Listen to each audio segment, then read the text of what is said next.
नमस्कार। स्वागत है आपका न्यूज लॉन्चर पर। मैं हूं अशोक वानखड़े, लेकर आया हूं आपका अपना कार्यक्रम द डायरेक्ट हिट। ये जो वक्फ संशोधन बिल 2025 है, ये पता नहीं किन किन के लिए मुसीबत बन के आ रहा है। मैं कोई एक समाज की बात नहीं कर रहा हूं या एक धर्म की बात नहीं कर रहा हूं। मैं एनडीए घटक दल के जो लोग हैं या जिन जिन लोगों ने लोकसभा और राज्यसभा में इसका समर्थन किया, उन सभी दलों में ये बिल पास होने के बाद घमासान मचा है। जनता दल यूनाइटेड के बारे में तो बहुत सारी खबरें आपने सुनी, विश्लेषण सुना। लोकतांत्रिक जनता पार्टी के बारे में भी आपने सुना, उनके भी झगड़े आपने देखे। उसके बाद में बाकी जो छोटे मोटे दल हैं, हर दल में उत्तर प्रदेश से लेकर बिहार तक घमासान मचा हुआ है। महाराष्ट्र में अजित पवार इस मामले में बोलने की स्थिति में नहीं है, लेकिन एक ऐसा राजकीय दल जिसने कसम खाई थी कि वो किसी भी हालत में भारतीय जनता पार्टी के विरोध में बात करेगा, विरोध में काम करेगा, क्योंकि उसका वजूद समाप्त हो गया था। बीजू जनता दल पिछले 2 दशक से वो लगातार सत्ता में थे। उड़ीसा में विधानसभा और लोकसभा में लगातार वर्चस्व बना हुआ था। उड़ीसा में कांग्रेस एक दूसरा विपक्ष था जो शेने अपनी मृत्यु स्वयं पा गया। ऐसे में भारतीय जनता पार्टी ने वो वैक्यूम जो था विपक्ष का, वो भरने का पूरा प्रयास किया। और फिर एक समय ऐसा आया कि लोकसभा और विधानसभा के उड़ीसा में चुनाव इकट्ठा होते हैं। जब लोकसभा के चुनाव हुए, साथ में विधानसभा के चुनाव हुए, लोकसभा और विधानसभा में सुपड़ा साफ हुआ बीजेडी का। और नवीन पटनायक, जो कभी सोच भी नहीं सकते थे कि उनको विपक्ष में बैठना पड़ेगा, विपक्ष में आ गए। लोकसभा में तो एक सदस्य भी नहीं चुनवा पाए, सुपड़ा साफ। क्यों हुआ, क्या हुआ, तब तो बहुत सारी बातें हुई। लेकिन उसके बाद बीजेडी ने एक प्रण लिया कि हम लोकसभा में नहीं है तो क्या हुआ, राज्यसभा में हमारे 7 सांसद हैं, और जब तक हमारे 7 सांसद हैं, हम पूरे जोरों शोरों से एनडीए सरकार का विरोध करते रहेंगे। उसके बाद जब वक्फ संशोधन बिल 2025 की बात हुई, तो 2 बार नवीन पटनायक जी ने बाकायदा मीडिया से बात करके, अपने सांसदों से बात करके इस बात को फिर से रेखांकित किया कि हमें किसी भी हालत में इस बिल का विरोध करना है और इसके बिल के विरोध में ही मतदान करना है। फिर इस पे बहस शुरू हुई, बिल पे।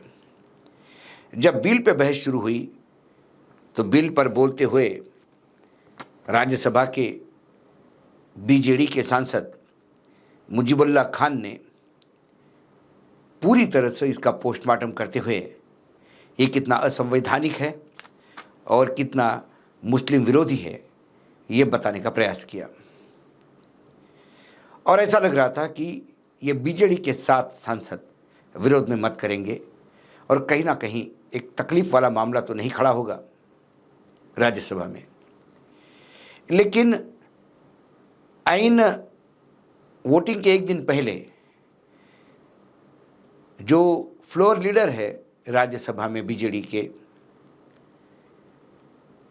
वो खुद अल्पसंख्यक समुदाय से आते हैं, ईसाई समुदाय से आते हैं।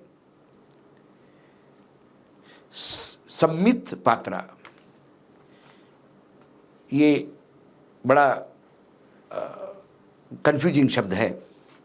सम्मित पात्रा ये बीजेडी के सांसद है, संवित पात्रा ये बीजेपी के सांसद है लोकसभा के। तो दोनों पात्रा है।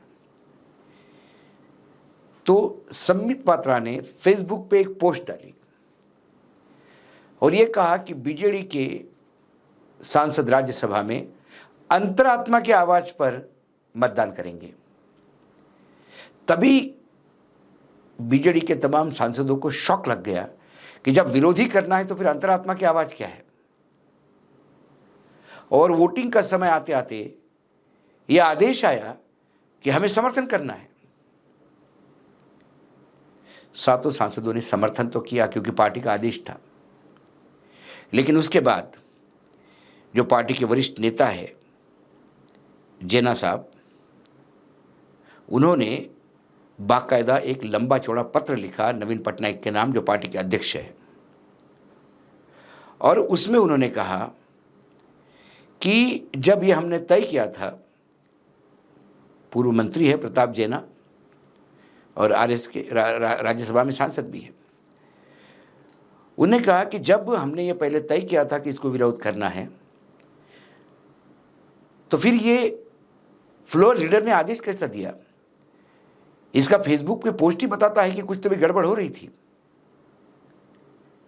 उन्होंने तुरंत संबित पात्रा के खिलाफ कड़ी एक्शन लेने का बात कही है अपने पत्र में। उन्हें कहा कि बीजेडी का कैरेक्टर ही धर्मनिरपेक्ष है।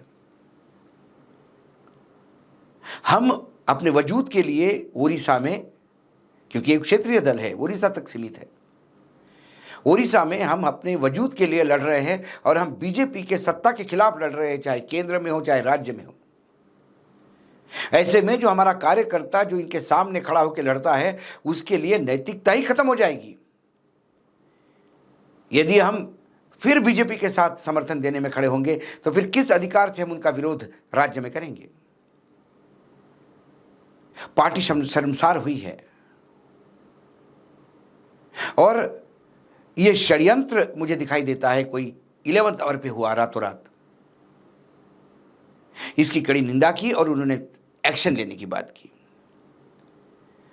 उसके बाद प्रफुल्ल समल है, उन्होंने भी ये बात कही कि ये संबित पात्रा के खिलाफ तुरंत एक्शन ली जाए। जब ये तय हुआ था कि विरोध करेंगे तो फिर अंतरात्मा की आवाज कहां से आ गई? लेकिन एक दूसरे एमपी है देवाशीष सामंतराय, उन्होंने कहा कि मुझे लगता है संबित पात्रा का इतना दोष नहीं, क्योंकि उन्होंने भी कहीं ना कहीं से आदेश माना है। सवाल है नवीन बाबू के जो मुख्य सलाहकार है, ये मुख्य सलाहकार पे एक्शन लेने की जरूरत है। ये सारा षड्यंत्र वहीं से हो गया। वो बार बार मुख्य सलाहकार कहते हैं, नाम नहीं लेते, लेकिन उनका आशय कुल मिलाकर पांड्यान की तरफ था। ये जो पांड्यान है, वीके पांड्यान, इनका नाम है वीरभ कार्तिकेयन पांड्यान, तमिल है, ओडिशा कैडर के अधिकारी है और नवीन बाबू के पूरे समय में, खासकर प्यारी अंकल जाने के बाद, प्यारी साहब जाने के बाद, या उनको जब सत्ता से दूर किया उसके बाद, पांड्यान ही सरकार चला रहा था। ये पूरे उड़ीसा में दबी जुबान में पूरे बीजेडी के लोग ये आरोप लगाते हैं कि हमारी पार्टी कभी हारती ही नहीं, हमारी पार्टी बाकायदा हरवाई गई है और उड़ीसा की सरकार प्लेट में सजा के बीजेपी को पांड्यान की वजह से मिली है।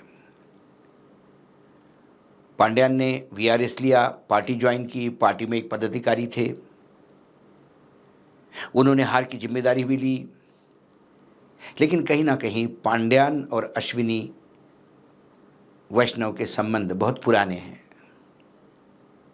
बहुत पुराने। उड़ीसा कैडर के हैं दोनों, एक राजस्थान में जन्मे हैं, एक तमिलनाडु में जन्मे हैं। अश्विनी वैष्णव जब राज्यसभा आए तो बीजेपी के पास उड़ीसा में इतने मत भी नहीं थे, तो इन्हीं पांड्यान साहब ने उनको बाकी मतों का जुगाड़ करके राज्यसभा भेजा। बाद में वो मंत्री बने, अभी 2-3 मंत्रालय हैंडल कर रहे हैं। रेलवे मंत्री भी है, आईटी मंत्रालय भी है और इंफॉर्मेशन ब्रॉडकास्टिंग मंत्रालय भी है। उन्होंने ही पांड्यान के साथ मिलकर ये खेल खेला, ऐसा आरोप सभी लगा रहे हैं। ये बीजेपी के स्लीपर सेल तो नहीं, कहीं संबित स्लीपर सेल तो नहीं, ये आरोप बार बार लग रहा है। और पार्टी में घमासान इतना बड़ा हो गया है कि पार्टी स्प्लिट होने के लिए, वर्टिकल स्प्लिट होने की स्थिति में है। नवीन बाबू को ये नहीं समझ में आ रहा है कि हो क्या रहा है। कुल मिला के बीजेपी ने तो अपना गेम खेल दिया, 7 सांसदों का वोट तो करवा दिया बिल के फेवर में, लेकिन अब बीजेडी के लिए अपने वजूद का जो सवाल है, सभी को लग रहा है कि हम बीजेपी के साथ हैं या बीजेपी के खिलाफ। यदि बीजेपी के साथ हैं तो फिर हम सत्ता में कैसे वापस आ सकते हैं, क्योंकि केंद्र में और राज्य में हम बीजेपी से ही लड़ रहे हैं।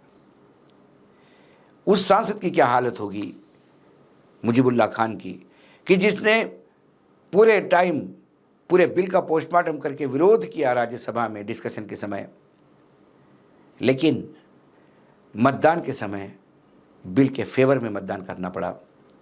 इससे ज़्यादा अपमानजनक स्थिति किसी की नहीं हो सकती। बहुत अल्पसंख्यक समुदाय का एक वोट बैंक तो है, लेकिन इससे ज़्यादा कैडर पे इम्पैक्ट पड़ता है कि हम बीजेपी की बी टीम हैं या बीजेपी के विरोधी है। इस बिल ने जितना जनता दल यूनाइटेड को हिट नहीं किया होगा, उससे ज़्यादा बीजेडी को हिट किया, क्योंकि जनता दल यूनाइटेड तो सत्ता में है, वो सत्ता में रहने का प्रयास करेगी। लड़ाई सत्ता में रहने की है। बीजेडी सत्ता से बाहर है, वहाँ वापस सत्ता में आने की लड़ाई है, और बीजेपी सत्ता में आने के बाद इतने इजीली सत्ता छोड़ती भी नहीं। डायरेक्ट हिट में आज इतना ही। कल फिर आता हूँ किसी विषय के साथ। तब तक के लिए नमस्कार। देखते रहिएगा न्यूज़ लॉन्चर।